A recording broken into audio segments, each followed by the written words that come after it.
Folks, the dog days of summer are officially behind us as now it's August 1st. Fall camp is in full swing, and here at Locked On Seminoles, we're back to the daily 5 days a week format, and what better way to kick it off than another mandatory Mailbag Monday. Max, you ready?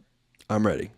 Folks, and always, before we get into it, thank you guys so much for loving sport and making Locked On Seminoles your first listen each and every single day. Now, with that being said, let's go on with the show.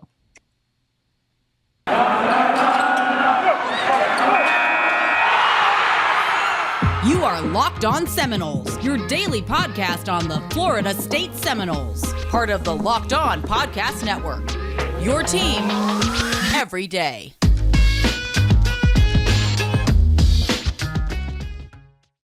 Good morning, good afternoon, and good evening. Welcome back to another edition of Locked On Seminoles. What's up, everybody? It's your boy Drake here. I'm joined by Mr. Maximus Mudicus, who actually just came back in from Tampa, Florida.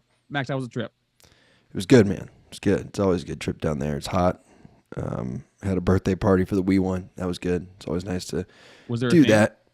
There was not. Yeah, it was unicorn themed. Actually, there was little unicorn party hats. They had a cake. Look, if y'all have kids and you want to have a birthday party, never host it at your house. This year we just had it at a place. It was wonderful. It was Playgrounds of Tampa is what it's called. Shout out to Braden, who was our party host. He was great. Set everything up for us. Took everything down. We had to do basically nothing besides buy the stuff. So, well, I think you got some big news too to share. I mean, while we're sharing, if it's going to be a sharing episode, you know.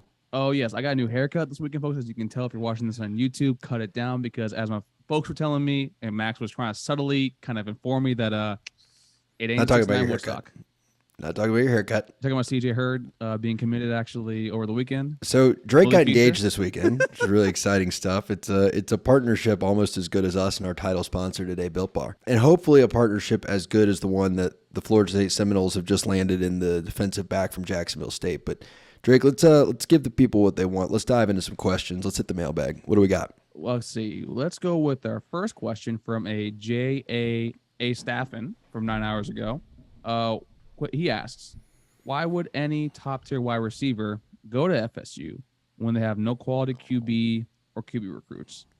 And I think that's kind of basically speaking because we had Hykeem Williams in town, as well as Jalen Brown, the wide receiver prospect, I think, out of Louisiana, who is currently committed to LSU. So, Max, you're a little more of the person that believes actually in the future of the QB room with Jordan Travis. I kind of want you to address this question, too, because, you know, you've been probably the most critical on Ron Dugans and also basically wide receiver recruiting, skill position recruiting in general. I kind of want you to handle this one real quick. Yeah, great question. So first of all, folks, thanks for the questions. We love questions. The premise comes from a place of pessimism. Why would a blue chip receiver look here when we don't have a QB room? Well, Jordan Travis has made it very clear he does not intend to be here when they would be here. And AJ Duffy is on your roster right now, and he was the 11th or 10th best quarterback in the previous class. So yep. I just disagree with your premise that there's not a future in the quarterback room. I don't agree. So I think the prospect is, hey, you have the 11th best quarterback in the country from the year before. By the way, we're in on some decent guys. I think it was West Virginia just had a top 15 quarterback decommit over the weekend. I am fully confident that if you were able to win football games this season, you're going to be fine in the QB room. Again, this time respectively in like 2019, 2020, and 21, Sam Howell was not committed to UNC. Luke Altmaier was not committed to Ole Miss.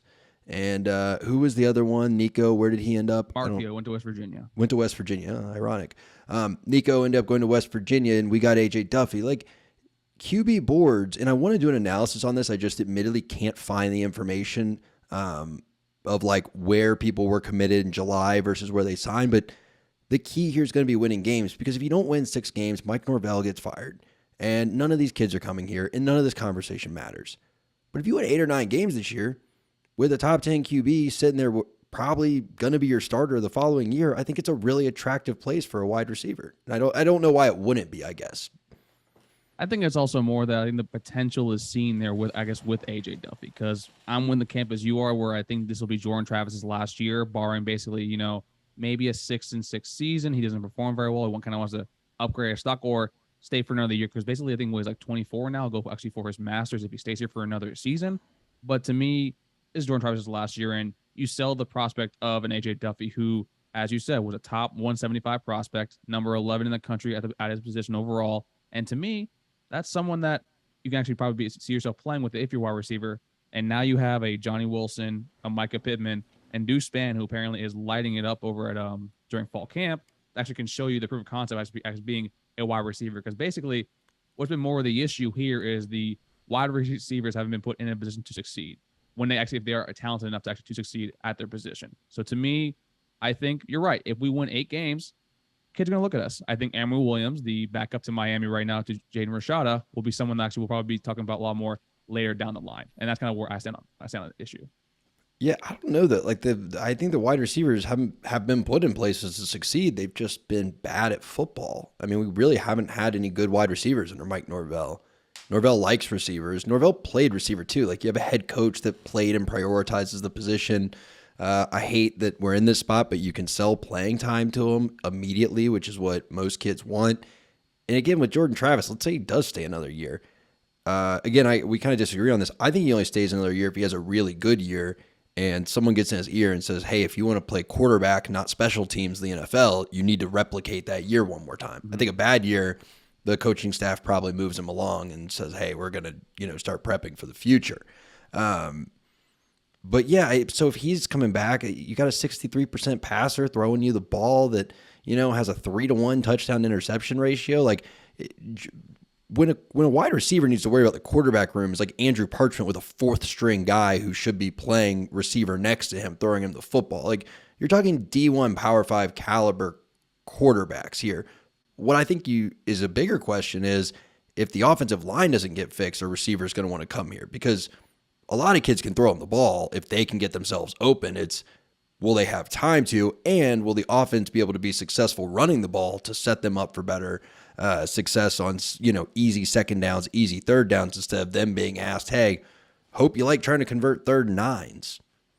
I think it's also that I think we've discussed, and this is where we disagree a little bit. I think that the playbook has actually been very limited with Jordan Travis actually being the main quarterback, but we did see towards the end of last season, it did kind of open up a little bit more when JT was fully healthy. I think he attempted 25, attempts per game, which, if the way our offense is actually set up, I think basically you kind of want that kind of round number, because our true strength is actually the running game. So potentially, I think this will be the year that actually the wide receivers will be able to see that, oh, you kind of somewhat throw the ball just a little bit more, but also you have a little more success. And we'll probably discuss actually those, what's the word I'm looking for? Those small little statistical improvements we want to see when Dave comes on tomorrow. But I think that's kind of more where you and I get for. But folks, let's talk about our friends over at LinkedIn. Max, you're a big LinkedIn guy, right? I like LinkedIn. Big fan. Big fan. And folks, so am I. Actually, as y'all know, I went to law school in Baltimore, and my networking group was kind of confined to the DMV area. So when I moved back down here to South Florida, I needed help finding a job, and LinkedIn was the best place to go to. LinkedIn Jobs helps you find the candidates you want to talk to faster. Did you know every week nearly 40 million job seekers visit LinkedIn? Post your job for free at linkedin.com/lockedoncollege. That's linkedin.com/lockedoncollege to post your job for free. Terms and conditions come up when I apply. And we are back. We are rocking and rolling with another Mandatory Mailbag Monday. And Max, this next question comes from a friend of ours, near and dear to our heart. You know who it is? This could go a couple ways. Who is it?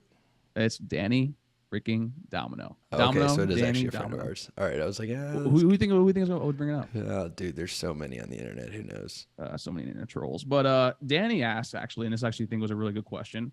He said, I saw an interesting thing where all UF recruits are from within 150 miles of Gainesville, showing that they're prioritizing locking down a local area. If FSU doesn't start getting more involved locally, this could really put them at a huge disadvantage geographically with UF and Miami recruiting the area so well. How should FSU combat this? Well, to do that, you got to think about the geography of Florida. So 150 miles within UF is going to include Jacksonville, Orlando, Tampa. 150 miles within Tallahassee includes Pensacola, maybe. I guess Jacksonville would be included in there. And that's about it. And then some of southern Georgia. I don't know if 150 miles quite gets you to Columbus. It may. So I understand the question, but I think it's a bit of a misleading stat because two of the major population centers in Florida, Orlando and Tampa, I believe would be included in their 150 and excluded from yours. However, that doesn't change the fact that he's right, and you need to beat these two teams in the state of Florida. The state of Florida has some of the best recruits in the country, plain and simple. It's Florida, California, Texas, Arizona, right? Like in Arizona only recently, and I guess Ohio, some Pennsylvania. Like those are the states you need to lock down, and you are located in one of those. And if you're not locking that state down, you're going to have trouble, I guess. That being said, in today's day and age, Drake, and you know this, and this is it's kind of nuanced, but I don't think being in Florida really gives you any advantage with Florida kids anymore. And I don't even think you need to lock them down because you're in Florida and they're in Florida. You just need to do it because Florida has the best recruits. If you're Georgia, you need to lock down Florida. If you're North Carolina, you need to lock down Florida recruits. If you're Alabama, you need to lock down Florida recruits. It's just a state you have to recruit well in, and we haven't been doing that currently. And again, I don't think being in Tallahassee just geographically gives you much advantage because, I mean, Drake, you're from South Florida. South Florida, everywhere but Gainesville and Miami is basically in a different state. It's an 8 to 12 hour drive, depending on how far south you're talking, right? Like, even if you get up to Tampa, Orlando, Atlanta's the same distance as those. So you're not like, it's not like Tallahassee's right down the road. Like if you're Auburn and you're recruiting a kid from Opelika, you don't inherently have the advantage you used to have when like your coaches could go scout these areas that other coaches couldn't, because now you have social media and you know about these kids so early and you're trying to appeal to them, but saying, hey, we're in Florida. It's like, yeah, it's effectively a plane ride no matter where you go if you're down in South Florida. I think I deviated from the question a bit, but yeah, we need to recruit the state of Florida better, but because it's the state of Florida, not because like it's our home turf. Do you think, then I kind of want to ask you this. This is a question for me, and this kind of might be piggybacking a little bit off of what Danny just said. We saw with CJ Hurd committing. He's a 2024 safety. He's from Woodward Academy, which is in the Atlanta, Georgia area. When you see how the staff has deficiencies when it comes to recruiting these Florida talents, whether it be in South Florida or the I-4 corridor as a whole, do you think that FSU needs to probably do a full court pressure in actually a little bit more towards the Southern Georgia area? Yes. I think that there's a lot of talent emerging in the Southern Georgia area. I think the Atlanta area has a ton of talent, and I think that you're having a lot of success there. I mean, I know it happened at the last minute, whatever, the Travis Hunter thing, but you had that locked down. You know, you see some great quarterbacks. Like where I live, if you throw a football in one direction, you're out in Lawrenceville.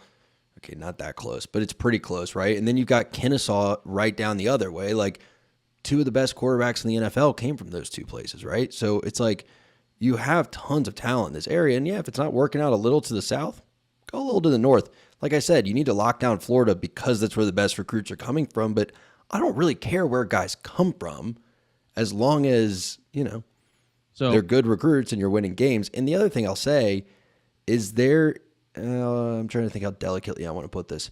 There is a certain non-market economy you have to deal with in South Florida that has been built up for quite some time now and has a lot of infrastructure that exists in other states, but not to the same degree. So it is a bit easier to navigate these out-of-state talented guys in Georgia than it is to break into all the layers you have to break into to recruit South Florida successfully. So then I'm going to ask you this then. Say Mike Norvell is replaced by you. Max, you are now the head football coach at FSU. Or actually, no, you are basically... Hope you guys aren't setting standard at 10 wins. No, standard's going to be at 12. We're going to get you fired in the first season. Joking. But actually, you take over Yak's job, which is the recruiting coordinator. So basically, how would you, I guess, allocate you resources when it comes to recruiting these kids? Because as we said, the staff I've seen better, I guess, success when it comes to non-Florida kids and specifically in the Georgia area. So where would actually you probably allocate all of our resources to basically fuel up this team and basically not only rebuild but reload? I see what you're going for. I admittedly do not understand enough about resource allocation with a staff of 12 recruiters to answer the question, frankly. Just in theory, I would say I would look at positionally where we have the most needs. I would look at what camps those kids go to, and that's what I would start hammering, and it would change year to year. I'm not wed to geography because I think that creates weird myths. Again, like, oh, you've got to recruit the best, like, you've got to recruit this area, you've got to recruit that area. No, you need to recruit the best players. Now, what happens is when you have 12 coaches on your staff, they're going to have connections and ties to certain areas that will make it better for them or easier for them to get into the high schools early, to talk to the coaches and say, hey, what kids from the middle school are you hearing are probably going to pop once they start going on the camp circuit and that kind of thing. So, yeah, you end up having to allocate yourself to a spot. And you say, hey, Odell's got Polk County locked down because it becomes so efficient for him to be there. That being said, recruiting has gone so national that I think let me put it this way. I think what Norvell and company are doing right now is fine. They just haven't produced on the field yet, but they're getting kids from all over. And if you look at what this team has produced on the field and you look at the recruiting classes they're getting at, if not better recruiting classes than a team that won 8 games in the past 2 years should be getting. And they're doing it by going all over. So I don't know. That's how I would do it. I wouldn't isolate myself to a geography. Now, I'd make a lot of other changes on the recruiting trail. But yeah, geographics, whatever, wouldn't be one of them. That's a word now. We'll add that to basically what's the Lipness barometer test that we have there we go. Pending currently, as well as most delicious, sir, when it comes to Built Bars. Like, we're going to add that to the Locked On Seminoles Knowles Anonymous lexicon. Love it, dude.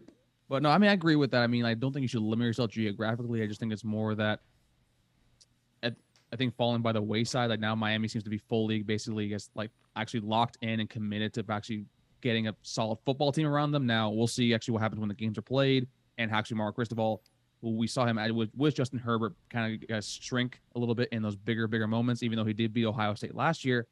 He lost to Utah by combined 100-something points.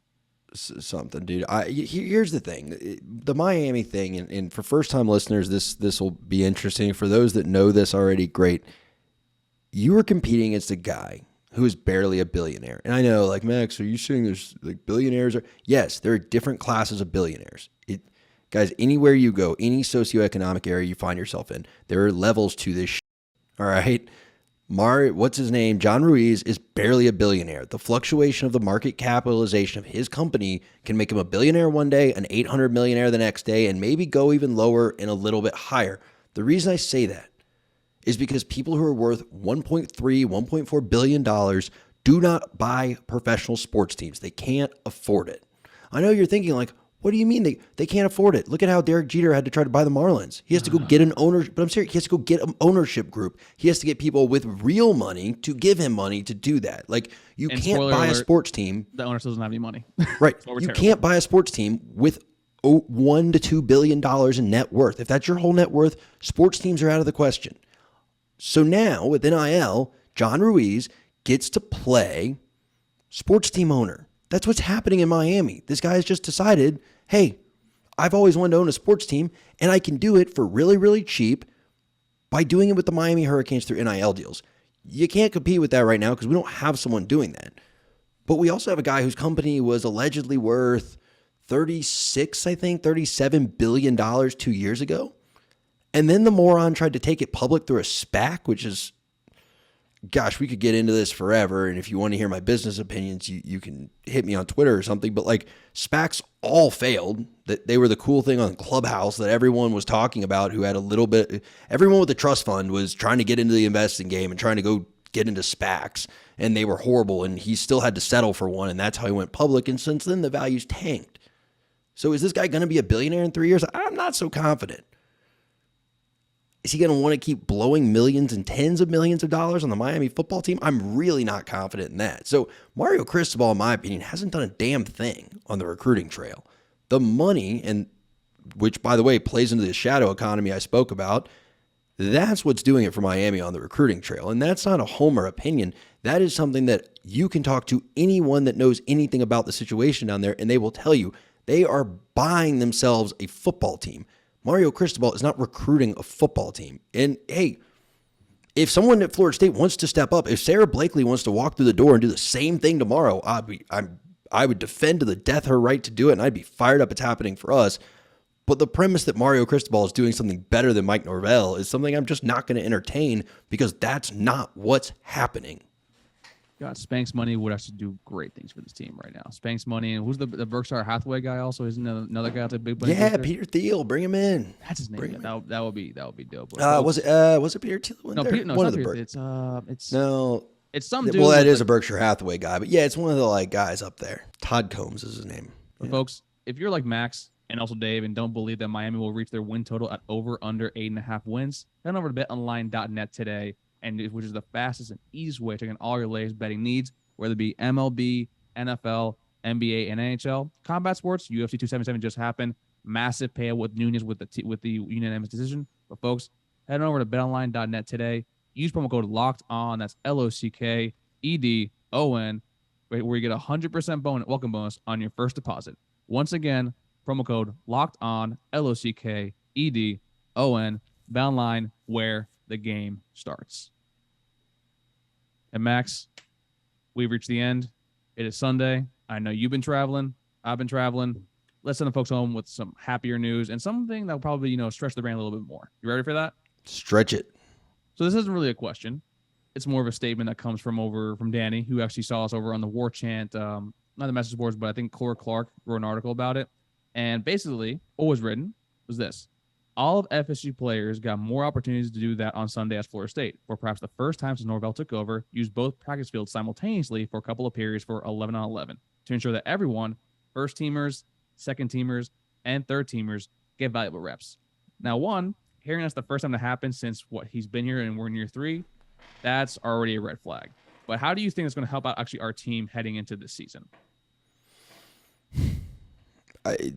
A lot. I mean, that's been the whole selling point of this team this year is you have 90% of your defensive production coming back. You've got 73% of your offensive production coming back, and you added a bunch of good people. So, yeah, that's really exciting stuff that you finally feel confident that you can run 2 sets of 11s because that's what you should be doing. I mean, the way a practice should look, you should have multiple position groups multiple people in each position group able to form an 11-person team, right? It shouldn't be we can kind of cobble together a 1, but then, okay, we can sub a few linemen. And no, you should be able to have 2 full lines, right? 5 offensive linemen here, 5 offensive linemen here, and that's how you get a true first and a second string. Now, when it gets really fun, and this is something football teams have done for many years that I think at Florida State we've forgotten about, but is when you can have a 3 deep, and then you can have, some scout teamers playing against them because you get 85 people.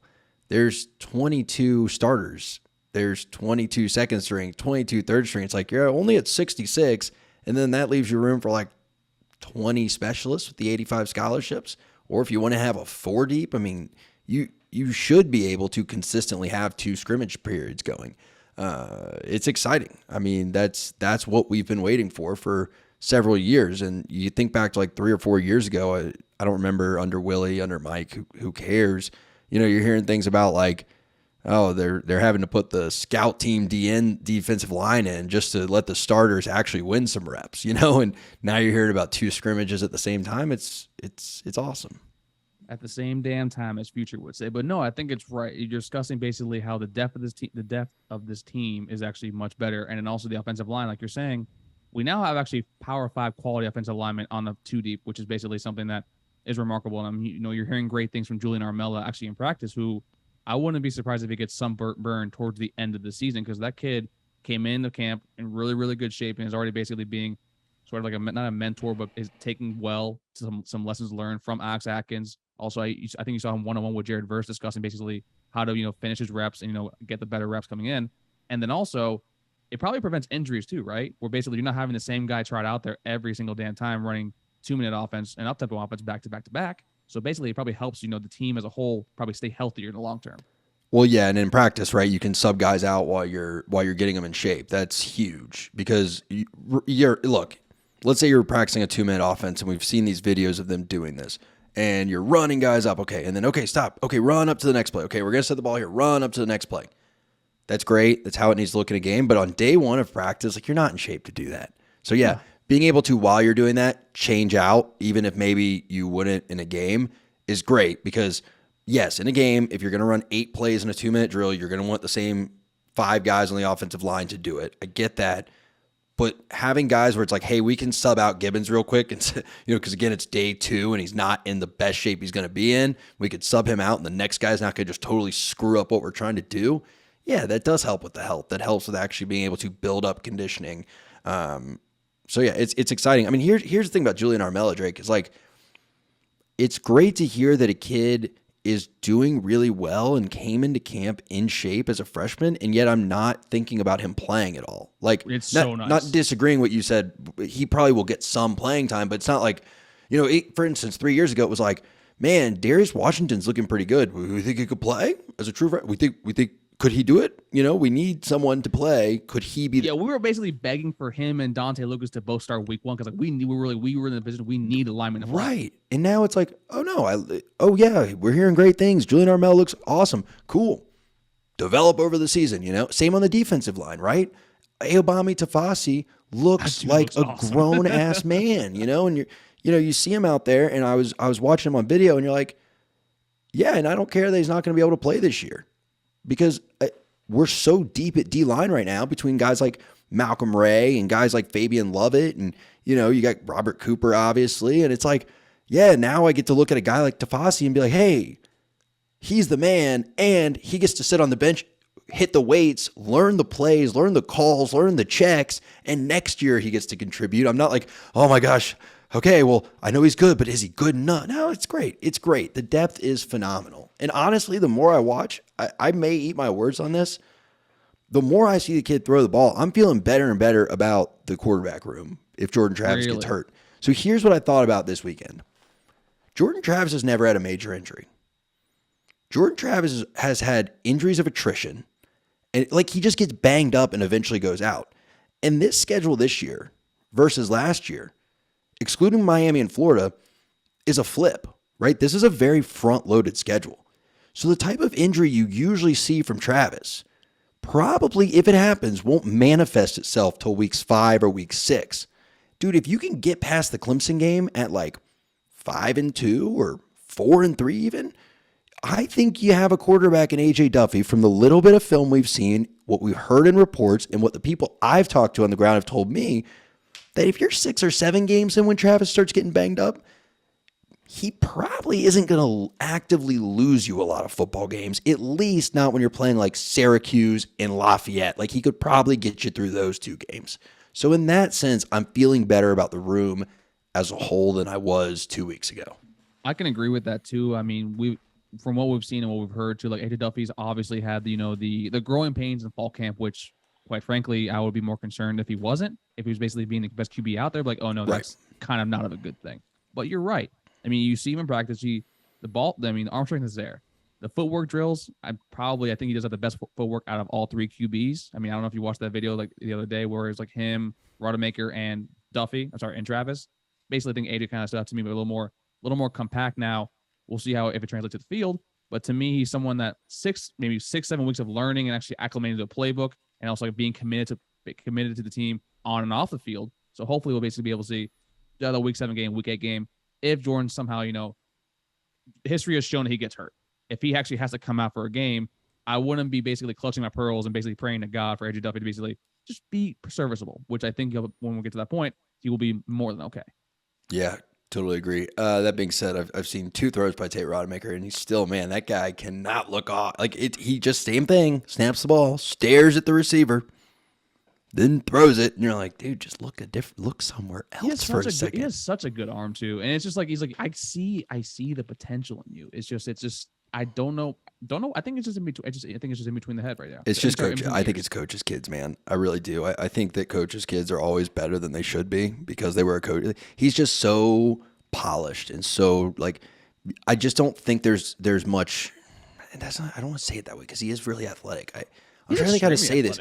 No, it's just it's like it almost seems like when you watch him, he's been over-taught how to play the position of quarterback in a way. So there's no fluidity to his game. It's very not creative. It's very just textbook based stock photo. Yeah, you see it a lot in hockey, where basically speaking, when the young kids are playing, they're taught to specifically do a certain thing. But then when they reach college or the NHL, where you need the creativity actually to kind of basically separate yourself from the pack to be even a solid contributor. If you're just in your cookie cutter ways, if you don't venture past that, or if you do, you kind of fail. That's kind of the issue I think I see with Tate Rodemaker. Yeah, and there's got to be a natural fluidity. Like, let me put it this way: there should be technical deficiencies that make their way into what you do, and you never get out of there, and they work. Like, no one is perfect from a technical perspective, and that's a good thing. The example, I was talking to somebody about this last week. Actually, I was like, look, it's like when someone is talking about golf swings and they're like, oh, you want to make sure you keep your head down on the ball during your swing. I instantly know they don't know what they're talking about, because it's like, that is true when you're 7, and then you get to a certain level of golf and it's like, no, your head shouldn't stay still, because like for me to generate power, I kind of want to keep it on the center line, but like my head's going to sway a bit and it's going to come up with the ball, and that works. And I've spent a lot of time with people that, do that for a living, teaching me, how to swing a golf club, right? Like, it's not it shouldn't look so technically perfect that it looks rigid. So for example, like I look at the footwork stuff and, you look at Travis and just look at how connected his head, his shoulders, his waist, his knees, and his ankles all kind of look. Whereas like you look at Duffy and you look at Rodemaker and there's almost like a line drawn at their waist, because it's just, they're not as fluid, right? Because they're younger. But that's the way the quarterback position should look, right? Like every throwing motion has room for critique, yeah. But it should look like your throwing motion. And with Tate, it does, but it looks like he's trying so hard to be technically perfect that you're right. Creativity, maybe, I don't know, but look the other way for 10 seconds and stop staring down your receiver, because that's why last year you threw like 5 passes and 3 of them were interceptions. It's like he only thinks there's one specific way to play QB, and he's doing his damnedest to kind of stick to the one thing he's learned that's gotten to this point right now, which is where it's hard for a lot of kids to improve in a lot of sports. I saw it all the time when I was younger, basically with a pitcher. There's a lot of reasons why a lot of them are not home, like myself, and there's other ones that I know actually are teaching MLB now. But yeah, that's enough for today. Max, you got anything else? No, man, I'm all set. I think the people have gotten enough of QB school by us two morons. So the reality is, dude, I'm excited about the season. I'm glad we started off the question about depth. I mean, I think the depth is going to be a key piece to how this team performs this year. And if we can stay healthy, I think that it could be a pretty exciting year compared to what we've seen for the past 2. Yeah, we're going to win 8 games this year, folks. And folks, that's all we have for today. Tune in tomorrow for another edition of your favorite daily Florida State Seminoles podcast. Max, let them know what to do on the YouTube and also on the podcast mediums. Folks, if you are here with us on YouTube, thank you, first of all. Make sure that you subscribe to the channel. Make sure that you turn on notifications. There's a bell at the top of your corner. That way you get notified when the episodes drop, and you don't have to go looking for them, even though we know you would regardless. And make sure that you like the individual video, but most importantly, comment down below. Give us your feedback. Give us your questions. Let us know what you want us to talk about, and we'll talk about it, because ultimately we are here to serve you. So thanks for being here, folks. We love you. Can't wait to talk to you tomorrow. And take care, everybody.